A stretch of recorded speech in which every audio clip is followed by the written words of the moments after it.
Next देखिए IPR, intellectual property right, ये अभी रिसेंटली क्वेश्चन पूछा गया है, आईपीआर क्या होता है, ठीक है, इसकी फुल फॉर्म आई थी इमराड, इस पर क्वेश्चन आ चुका है। Introduction, method, result and discussion, ये इसकी फुल फॉर्म है CPCSEA। Hello everyone, myself Dr. Barkha Singh. Welcome back to Leaf Care. So today is 10th of July, तो ठीक 20 डेज हमारे पास बचे हैं अपने पीजीटी एग्जाम के लिए, तो बी रेडी, अच्छे से प्रिपरेशन कीजिए। इस वीडियो में हम रिसर्च वाला पार्ट देखने वाले हैं जो हमारा पीजीटी के लिए इंपॉर्टेंस रखता है। तो आपने देखा होगा प्रीवियस ईयर में 2 से 3 क्वेश्चन पूछे जा रहे हैं रिसर्च पार्ट से भी, तो इसीलिए आज हम 30+ कुछ क्वेश्चन डिस्कस करने वाले हैं, ठीक है। तो स्टार्ट करते हैं। First is which of the following is not parametric test, इनमें से नॉन पैरामेट्रिक टेस्ट कौन सा है, ठीक है। So options are Z test, T test, chi square test and F test, ठीक है। तो करेक्ट आंसर क्या है, काई स्क्वायर टेस्ट, ठीक है। तो यहीं पर देख लेते हैं पैरामेट्रिक और नॉन पैरामेट्रिक कौन कौन से टेस्ट में क्या क्या चीजें आती हैं। सो पैरामेट्रिक टेस्ट में 2 चीजें इन्वॉल्व हैं। अगर आप ग्रुप डाटा के लिए कर रहे हैं तो कौन से टेस्ट अप्लाई होंगे, और अगर अनग्रुप के लिए यूज कर रहे हैं तो कौन सा है, ठीक है। तो ग्रुप डेटा के लिए आपके पास में 3 ऑप्शंस अवेलेबल हैं। पहला आता है टी टेस्ट, सेकंड है जेड टेस्ट और थर्ड आता है एफ टेस्ट, जिसको हम एनोवा भी कहते हैं, ठीक है। तो ये भी याद रख लेना कि एफ टेस्ट को एनोवा भी कहते हैं, है ना। और अगर अनग्रुप डेटा की बात करें तो अनग्रुप के लिए अगर आपको कोरिलेशन देखना है तो इसके लिए आप यूज करते हैं पियर्सन कोरिलेशन कोएफिशिएंट। क्या यूज करते हैं, पियर्सन कोरिलेशन कोएफिशिएंट, ठीक है। अब बात कर लेते हैं नॉन पैरामेट्रिक टेस्ट। तो नॉन पैरामेट्रिक टेस्ट जो है वो जो आपका क्वांटिटेटिव डेटा है उसको कैलकुलेट करने में यूज होता है, ठीक है। तो इसमें भी बहुत सारे टेस्ट हैं, कॉमन वाले हम देख लेते हैं। First is Mann Whitney test, second is Wilcoxon bare test, third is Kendall's test, ठीक है, हो सकता है प्रोनाउंसिएशन अलग हो। Fourth is chi square test, chi square test important है, इस पर ऑलरेडी क्वेश्चन आ चुका है, ठीक है। Next is Fisher extract test, Fisher extract test. इसी तरीके से अगर आपको कोरिलेशन देखना है ना, तो कोरिलेशन के लिए आप यूज करेंगे स्पियर्समैन रैंक टेस्ट, ठीक है। सो ये बेसिक आपका आइडिया हो गया पैरामेट्रिक और नॉन पैरामेट्रिक। क्वेश्चन ज्यादातर ऐसे ही पूछा जाता है, अभी तक जो क्वेश्चन पूछे गए हैं वो टी टेस्ट पर और यहाँ से पूछा गया है काई स्क्वायर टेस्ट, ठीक है। तो इन दोनों को अच्छे से देख लेना। You can appreciate our channel by hitting the like button. If you are new to our channel you can also subscribe leave your response. आगे चलते हैं। So next question is types of correlation are. तो यहाँ पर आपको correlation पूछ रहे हैं कितने टाइप से कोरिलेशन होते हैं, ठीक है। सो आंसर इज 5 टाइप्स के कोरिलेशन होते हैं, परफेक्ट पॉजिटिव, परफेक्ट नेगेटिव, ठीक है, नो कोरिलेशन, इस तरीके से 5 टाइप्स के होते हैं। अगर क्वेश्चन पूछे टाइप्स ऑफ कोरिलेशन कोफिशिएंट, अगर कोफिशिएंट पूछ रहा है तो वो 2 टाइप्स के होते हैं, कौन कौन से, कार्ल एंड स्पियर्समैन, ठीक है, इतना आपको आइडिया होना चाहिए। नेक्स्ट देखो criteria for applying T test, क्योंकि टी टेस्ट पे क्वेश्चन आ चुका है इसीलिए इसके बारे में हमें पूरा पता होना चाहिए। तो टी टेस्ट जो है रैंडम सैंपल्स के लिए यूज होता है, बिल्कुल सही बात है। क्वांटिटेटिव डेटा के लिए यूज होता है, बिल्कुल ठीक है। And for normally distributed variable, ठीक है। So all are true. Next question देखिए, which of the following statement is correct. First is rejection of null hypothesis even if it is true is type 1 error. Second is type 1 error is more serious in medical science. Option 3 is acceptance of null hypothesis even if it is false, it is type 2 error. तो यहाँ पर question जो है errors पे पूछा गया है, type 1 जिसको हम अल्फा एरर कहते हैं और टाइप 2 जिसको हम बीटा एरर बोलते हैं, ठीक है। टाइप 1 एरर क्या होता है, आपका नल हाइपोथेसिस ट्रू है, ठीक है, कि कोई भी जैसे मान लीजिए अश्वगंधा जो है वो हेपेटोटॉक्सिक नहीं है, ठीक है। तो ये स्टेटमेंट ट्रू है लेकिन आपने क्या कर दिया, उसे रिजेक्ट कर दिया, ठीक है। So that is called as type 1 error. And acceptance of null hypothesis even if it is false, अगर जो आपने नल हाइपोथेसिस मानी थी, ठीक है, वो फॉल्स है लेकिन आपने उसको कर लिया एक्सेप्ट, तो वो कहलाता है बीटा एरर, जिसको हम बोलते हैं टाइप 2 एरर, ठीक है। तो ये तीनों स्टेटमेंट बिल्कुल ठीक है। मेडिकल साइंस की अगर हम बात करें तो जो टाइप 1 एरर होता है वो हमारा ज्यादा डेंजरस होता है, ठीक है, इसीलिए सभी स्टेटमेंट्स ठीक है ऑल। नेक्स्ट क्वेश्चन देखिए, which is not a type of probability sampling. तो प्रोबेबिलिटी सैम्पलिंग को हम बोलते हैं क्या, रैंडम सैम्पलिंग, ठीक है, रैंडम सैम्पलिंग। तो जो सैम्पलिंग मेथड्स होते हैं वो 2 टाइप के होते हैं, रैंडम और नॉन रैंडमाइज। जो रैंडम वाला होता है वो अनबायसनेस के लिए होता है, ठीक है ना। तो इसके जो है 5 टाइप्स बताए गए हैं, multi stage, multi phase, cluster, stratified, इस तरीके से 5 टाइप्स आते हैं, ठीक है। तो इसका आंसर है स्नोबॉल। जो स्नोबॉल सैम्पलिंग है वो है क्या आपका नॉन रैंडम सैम्पलिंग, ठीक है। नॉन रैंडम सैम्पलिंग में और भी आते हैं जैसे कि कन्वीनियंस सैम्पलिंग, स्नोबॉल सैम्पलिंग, ठीक है, रिस्ट्रिक्टेड सैम्पलिंग, ये सारे जो है वो है नॉन रैंडम सैम्पलिंग। तो इस पे क्वेश्चन ऑलरेडी पूछा जा चुका है, ये जरूरी है, इसको याद रखना। नेक्स्ट देखिए chi square test. Chi square test can be applied if first option is data is qualitative, बिल्कुल ठीक है। जो हमने नॉन पैरामेट्रिक टेस्ट पढ़े थे वो किस में यूज होते हैं, क्वालिटेटिव डेटा में, है ना। इफ डेटा इज क्वालिटेटिव, ठीक है। Second is random sample and third is large and small sample. यहाँ पर सैंपल साइज का कोई भी ये नहीं है, लिमिटेशन नहीं है, लार्ज सैंपल भी यूज कर सकते हैं, स्मॉल सैंपल भी यूज कर सकते हैं, ठीक है। So option D is correct. Next देखो टाइप ऑफ एसिमेट्रिकल डिस्ट्रीब्यूशन, ठीक है। एसिमेट्रिकल डिस्ट्रीब्यूशन जो है 4 टाइप्स के होते हैं, कौन कौन से हैं, बाइनोमियल, पॉइसन, ऐसे करके जो 4 टाइप्स हो जाएंगे एसिमेट्रिकल, ठीक है। नेक्स्ट देखो which is or are correct. Prevalence is how common in an event, how common is an event in a population and it is of 2 types, है ना। Incidence is how often an event occur in a population over a period of time, ठीक है। So ये दोनों ही statement correct है, so option C is correct. Question 9 देखिए, application of chi square test are test of proportion, test of association, test of goodness of fit, so all, option D is correct. Question 10 देखिए, which one of the following is incorrect about normal curve, ठीक है। तो जो normal curve है उसके बारे में question रखा गया है। It never touches base line, बिल्कुल ठीक है। It was first discovered by Abraham de Moivre, ठीक है। लेकिन अगर हम बात करें कि इसको सबसे पहले रेफरेंस में कौन लेकर आया था, तो वो थे गॉसियन, ठीक है। तो क्वेश्चन कैसे भी आ सकता है, क्या पता है अब्राहिम की जगह क्वेश्चन रख के पूछ ले, तो दोनों ही करेक्ट आंसर, ठीक है। And in normal curve mean is equals to mode is equals to median, ठीक है। It is also called as binomial distribution, no, ठीक है। बाइनोमियल डिस्ट्रीब्यूशन इसको नहीं बोलते, ये क्या है, एसिमेट्रिकल डिस्ट्रीब्यूशन, कि हम किसकी बात कर रहे हैं, सिमेट्रिकल डिस्ट्रीब्यूशन, ठीक है ना। So option D is correct. Next देखिए, following are used to represent qualitative data except, तो क्वालिटेटिव डेटा के लिए क्या यूज करते हैं हम, bar diagram, sector diagram, map diagram, है ना। सेक्टर डायग्राम क्या है, पाई डायग्राम, ठीक है। तो जो ऑगिव्स है वो हम क्वालिटेटिव डेटा के लिए यूज करते हैं, इतना आपको पता होना, ठीक है। ऑगिव्स हो गया, हिस्टोग्राम हो गया, फ्रीक्वेंसी पॉलीगन हो गया, है ना, ये सारी जो चीजें होती है वो हम यूज करते हैं क्वांटिटेटिव डेटा के लिए। नेक्स्ट देखो, first step of research study is formulation of research hypothesis, defining of research problem, developing of research proposal, क्या है correct answer, so defining research problem is the correct answer, ठीक है। Next देखो, researcher can randomly assign test units and treatment groups to an external group in which study, so option A is correct, pre experiment. Question 14 देखिए, phase 2 of clinical study is, तो यहीं पर ही देख लेते हैं कौन कौन से फेजेस होते हैं किसी भी क्लिनिकल ट्रायल के, है ना। एक तो होता है प्री क्लिनिकल फेज, है ना, प्री क्लिनिकल स्टडी, तो वो हम एनिमल स्टडी पर यूज, एनिमल या फिर माइक्रोब्स पे भी यूज कर सकते हैं, है ना। लेकिन जो सेकंड स्टडी होती है वो है हमारी क्लिनिकल ट्रायल, जो हम ह्यूमन सब्जेक्ट्स पे यूज करते हैं। इसके हमारे पास में 5 फेजेस होते हैं, ठीक है। सो फेज 0 क्या है, फेज 0 को हम बोलते हैं ह्यूमन माइक्रोडोजिंग स्टडीज, क्या बोलते हैं, ह्यूमन माइक्रोडोजिंग स्टडीज, है ना। नेक्स्ट आता है फेज 1, फेज 1 को बोलते हैं human pharmacology, human pharmacology. Next जो सेकंड है हमारा, सेकंड फेज है, उसको बोलते हैं थेराप्यूटिक एक्सप्लोरेटरी, थेराप्यूटिक एक्सप्लोरेटरी। जो फोर्थ आता है, सॉरी, जो थर्ड फेज आता है उसको हम बोलते हैं थेराप्यूटिक कंफर्मेटरी, यहाँ पर हमें कंफर्म हो जाएगा कि हमारी मेडिसिन इफेक्टिव है ना। और लास्ट में आता है हमारा फेज 4, जिसको हम क्या बोलते हैं, पोस्ट मार्केटिंग ट्रायल्स, क्या बोलते हैं, पोस्ट मार्केटिंग ट्रायल, ठीक है। तो इस तरीके से हमारे पास में 5 फेजेस होते हैं क्लिनिकल ट्रायल्स के, 0, 1, 2, 3, 4। फर्स्ट इज ह्यूमन माइक्रोडोजिंग स्टडीज, जिसमें हम जो सब्जेक्ट्स रखते हैं वो रखते हैं 10 to 15, ये भी आपको पता होना चाहिए, 10 से 15 सब्जेक्ट्स, है ना। फेज 1 में हम रखते हैं 20 to 100, नेक्स्ट फेज 2 में हम रखते हैं 100 to 300, कंफर्मेटरी फेज में हम रखते हैं 300 to 3000, ठीक है। और फेज 4 जो है हमारा, इस जिसको हम बोल रहे हैं पोस्ट मार्केटिंग ट्रायल, तो एक्चुअली ये होता है, इसको हम बोलते हैं post marketing surveillance trial also, ठीक है ना।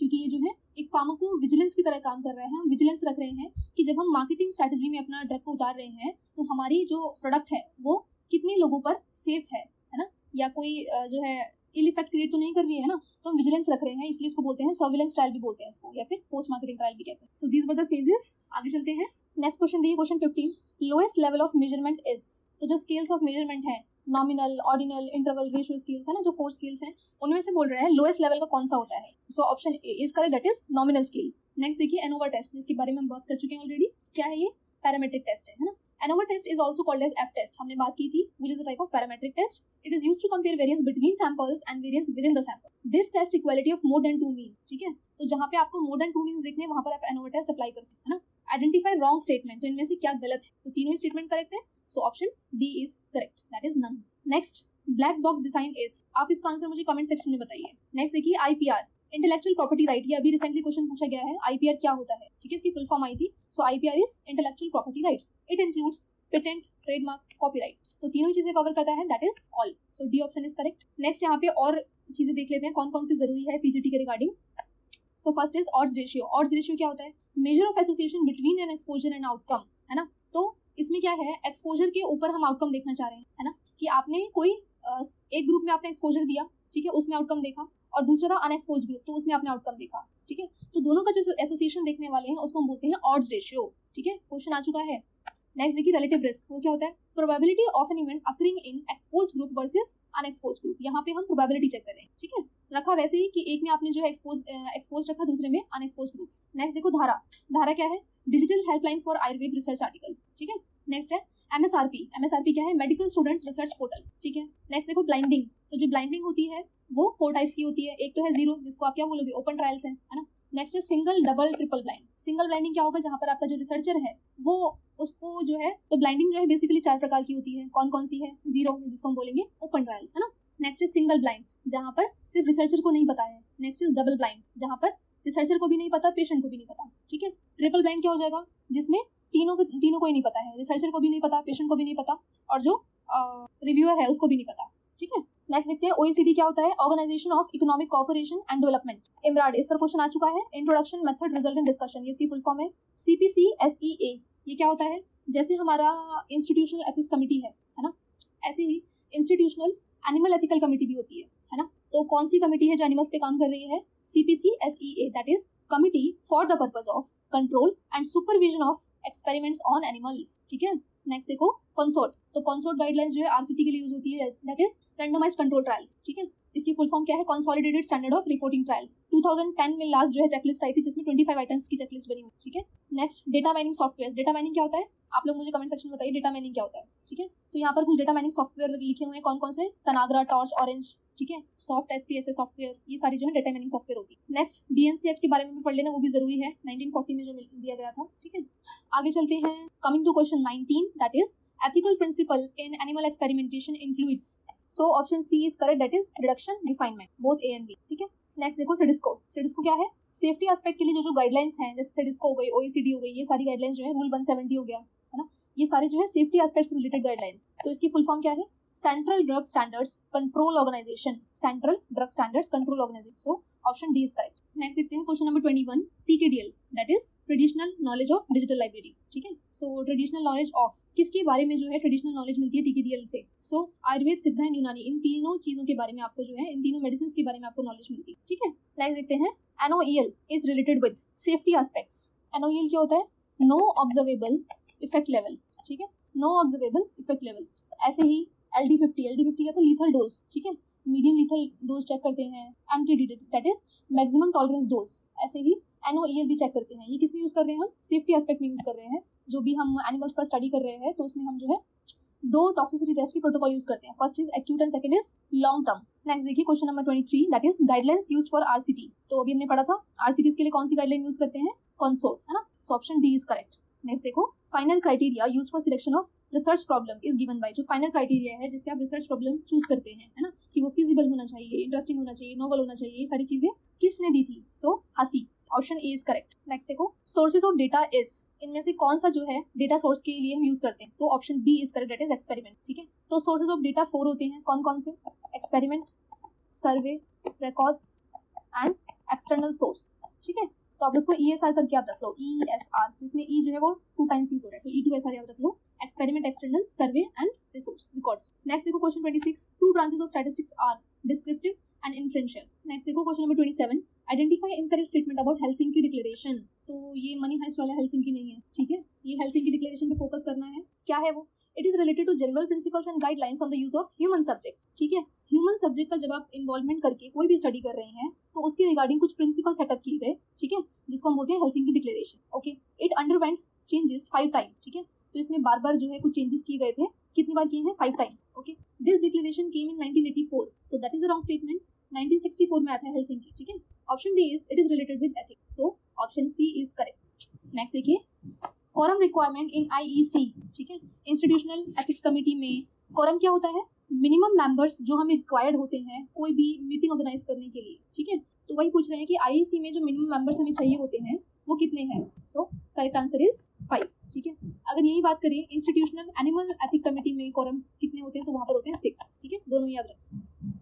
नेक्स्ट देखिए, EMR AYUSH scheme is set up by ministry of health and family welfare, includes guidelines for toxicity investigation of herbal medicine, it is a model for preparation of research proposal, या all, so option D is correct. EMR AYUSH scheme क्या है, जो year में 2 बार जो है proposal निकालती है, first is in I think January and second is in June और जुलाई, ठीक है। तो इन दोनों मंथ्स में जो है अपनी वो स्कीम लॉन्च करते हैं, मतलब फॉर्म्स निकालते हैं, ठीक है। तो इसमें वो आपका रिसर्च प्रपोजल एक्सेप्ट करते हैं, बहुत सारी स्टेप्स दिए गए हैं वेरिफिकेशन के लिए, और आपको आपकी रिक्वायरमेंट के हिसाब से ग्रांट इन एड भी आपको अवेल होता है, ठीक है।